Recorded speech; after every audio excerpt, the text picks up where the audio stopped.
Padre Pio.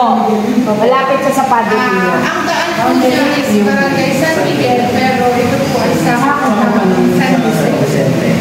Sa kapital San Vicente. Kasi ito po, yung mula dun sa Barangay Road ng San Miguel, nadadaanan natin papasok, is nasa 600 meters away pa po siya. So kaya si Axia, meron po siya gagawin na access. So yung project po is part pa siya ng San Vicente. Although, ang dinadaanan natin is San Miguel. So itong project po nito, meron na po siyang license to sell as of last year pa. And this was launched July 2023. So ito 2 years na po siya this year. So ito po ay meron po siyang total area of 15.5 hectares. And upon launching natin last 2023, we have total units of 1,094 consisting of single attached duplex and row houses. So pagdating sa amenities, meron po tayong entrance gate, clubhouse, basketball court, at playground. Yan. So this is the location po ng ating project. So ang daan po natin is Barangay San Miguel po na Barangay Road. But the project is part na Barangay San Vicente. So yung makikita niyo po, ito po ito po. Right? So ito yung sinasabi ko po sa inyo, gagawin po natin access road. So it's hindi po, ano lang yan?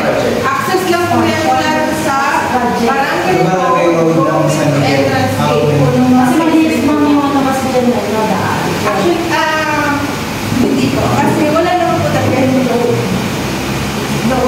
Wala pa naman activity. Walang road na. Wala pa magkakagalaw. Pero wala itong lalabasan ba?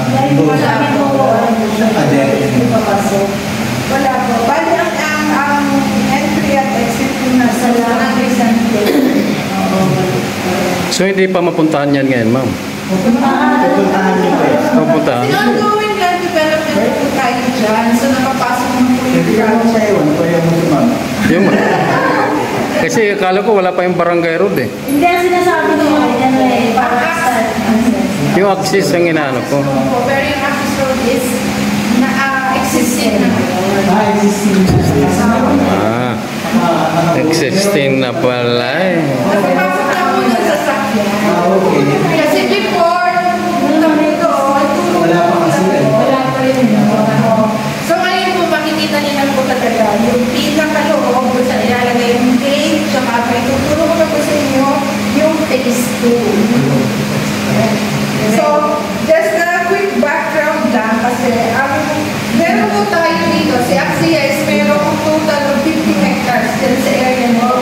So, we already have 15.5 yung phase 1 and then another 12 para sa phase 2. So, meron po tayong mga naka-line up ng mga susunod na mga phases. So, hindi po tayo mauubusan ng ibibenta dito sa area.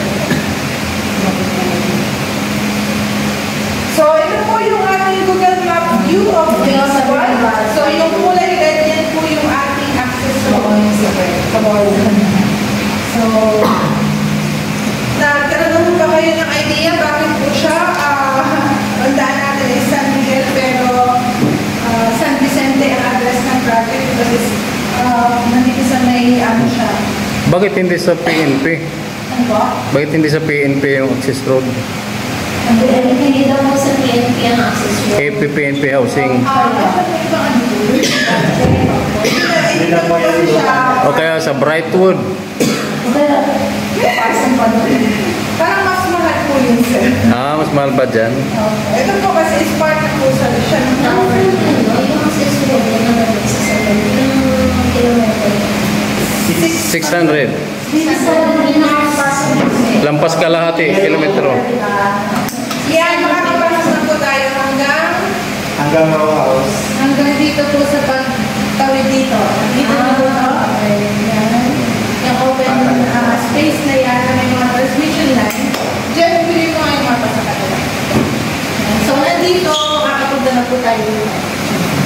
So, passable na kasi yan na mga vehicles. So, itong project na ito, this is another offering ni ASEAN na meron yung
yung kanina, from Padre Pio, ito po ay nasa 3 kilometers away.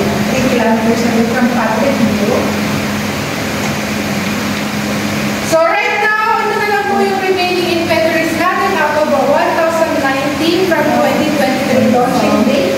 So ito po is nasa karamihan na lang is Jasmine and meron na tayong Mountain Carnation. So for Jasmine single attached, 165 units and 19 units po for Jasmine Duplex and 8 units naman po for Carnation single attached.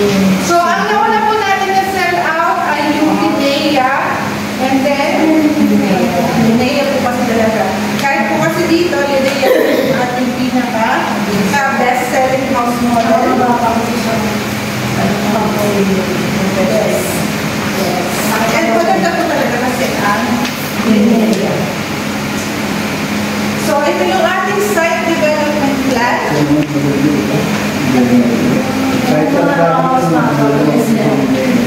And nakakita ko kasi dito sa Santo Tomas, hindi po kasi siya kasing mahal. So, yung Linea po kasi namin dito, nung meron pa, is nasa 3.4, 3.2. So, ito po yung ating site development plan. So, ang maramihan na lang po ng mga Jasmine natin is nandito. So, dito sa area na to. So, marami pang po yan sa entrance gate. And ito po yung ating architect's perspective ng ating project. So, naka-indicate na rin po dyan ang relation ng mga ating mga amenities. We have the entrance gate, basketball court, playground, tsaka clubhouse. And then, another angle of the aerial perspective of the 3D presentation. And ito po yung ating project amenities. So, meron siyang isang entrance gate for phase 1. And then, ito yung ating clubhouse. Meron din po tayo playground. And then, meron po tayo 80 issues up to phase 6 ba? Phase 5. Phase 5. Ano may phase 6? Malay po natin, malaki din ang alta kaya tayo. Kami na ng 50 po. 50. Itong south. Ito naman sa barangay sa Miguel. 15. Bali po yung nasa barangay San Vicente is 50. So, iba pa yung nandun sa barangay San Vicente. So, meron po tayong basketball court. And so, yun yung ating amenities. And for the technicals ng ating house models, so, Jasmine single attached, diba ang Jasmine single attached is minimum of 58.5. 2-story bare turnover po tayo. Meron po tayo floor area ng 44.5 square meters. So, meron siyang living area, dining area, kitchen, toilet and bath, provision for 2 bedrooms, service area, carport. So, yung ating facade at ang ating rear view, si Jasmine, para mas malaki ang ating Ilan naman toilet ang black rooms? 1 po ang Jasmine. So, para mas maluwag po ang ating first floor, ang toilet and bathroom natin nasa labas na siya. And pati yung ating kitchen sink, nasa service area na rin. And typically, ang 5.8 square meters ay may dimension na 6.5 meters by 9 meters. So, meron na rin po itong provision for carport. Ang ating sarili. Apasok ka na ito sa sarili. Yes, po. SUV mo. SUV. Kasi mga sedan po siguro. If ever na SUV, ma'am, ang parking po is palikod. And then, makapasok po yung So, ang ground floor natin, meron tayong dining, living, kitchen area, nandun din ang ating service area, tsaka toilet and bath. Second floor naman is ating provision for bedrooms. So, isometric view, this is the ground floor. And this is the second floor. So, for sure, familiar na tayo sa Jasmine, DHR.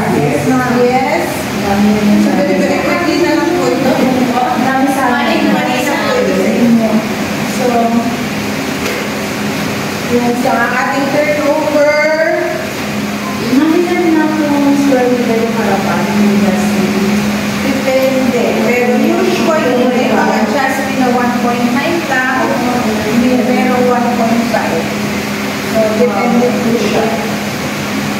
Kasi ang Jasmine single attached siya duplex, ang provision niya kasi for purpose is nasa gilid. So sa town